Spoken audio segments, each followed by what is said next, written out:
కీలక కేసుల్లో అసలు నిందితుల్ని అరెస్ట్ చేయకుండా బాధితులపైనే తిరిగి కేసులు పెట్టి జైలుకు పంపించిన వైనంపై దృష్టి సారించింది.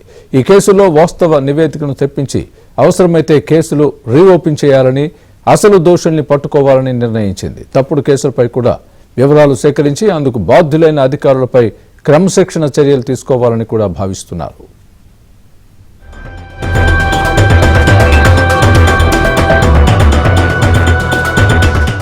ఏపీలో 2019 నుంచి 2024 వరకు 5 ఏళ్ల కాలంలో జరిగిన అరాచకాలు, అక్రమాలు, దాడులు, తప్పుడు కేసులపై వివరాలు సేకరించాలని పోలీస్ శాఖలో కీలక అధికారులకు ప్రభుత్వం బాధ్యతలు అప్పగించింది.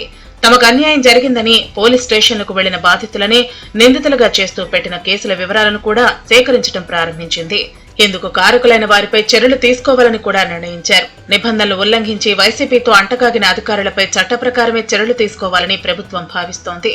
పోలీస్ శాఖతో సహా అన్ని శాఖల్లో జరిగిన నాటి అధికార దుర్వినియోగంపై డేటాను కూడా సేకరించింది. బీసీ, ఎస్సీ, ఎస్టీ, మైనార్టీ వర్గాలపై అణిచివేత, హింసకు పాల్పడిన ఘటనలపై కూడా ఆరా తీయటం ప్రారంభించింది. ఈ కేసుల్లో అసలు నిందితులను వదిలేసి అనామకులను కేసుల్లో చేర్చారని, కొన్ని ప్రాంతాల్లో చివరకు బాధితులనే నిందితులుగా చేర్చిన అంశాలు కూడా ఇటీవల కాలంలో ప్రభుత్వం దృష్టికి వచ్చాయి. ఆయా కేసుల్లో పోలీసు అధికారులు వ్యవహరించిన తీరుపై బాధితులు వచ్చి నేరుగా ఉన్నతాధికారులకు, చంద్రబాబు, లోకేష్ కు వివరిస్తున్నారు. అందుకు సంబంధించిన సాక్ష్యాలను కూడా నేతలకు అందిస్తున్నారు. దీంతో ఏపీ ప్రభుత్వం ఇటువంటి కేసులను రీఓపెన్ చేయాలని నిర్ణయించింది.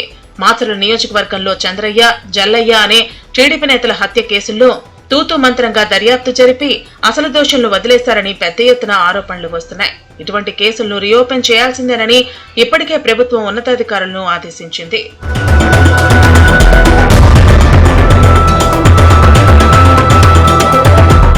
నర్సీపట్నంలో మాస్క్ అడిగిన డాక్టర్ సుధాకర్, కర్నూలులో వైసీపీ నేతల వేధింపులు తట్టుకోలేక కుటుంబ సభ్యులతో సహా ఆత్మహత్య చేసుకున్న అబ్దుల్ సలాం, కాకినాడలో డ్రైవర్ సుబ్రహ్మణ్యంను చంపి డోర్ డెలివరీ ఇచ్చిన ఎమ్మెల్సీ అనంతబాబు, బాపట్లలో అమర్నాథ్ గౌడ్ను హతమార్చి దగ్ధం చేయటం, పలమనేరులో మిస్బా, కావలిలో కరుణాకర్ వంటి ఘటనలపై సమగ్ర నివేదికలు ఇవ్వాలని పోలీసు ఉన్నతాధికారులను ముఖ్యమంత్రి ఆదేశించారు.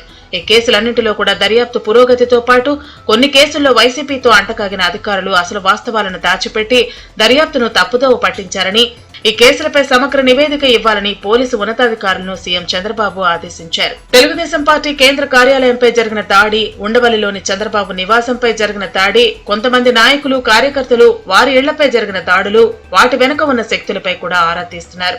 5 ఏళ్లలో హత్యకు గురైన టీడీపీ కార్యకర్తలు, ఆయా ఘటనలపై నమోదైన కేసుల పురోగతి వివరాలు కూడా ఇవ్వాలని ఆదేశించారు.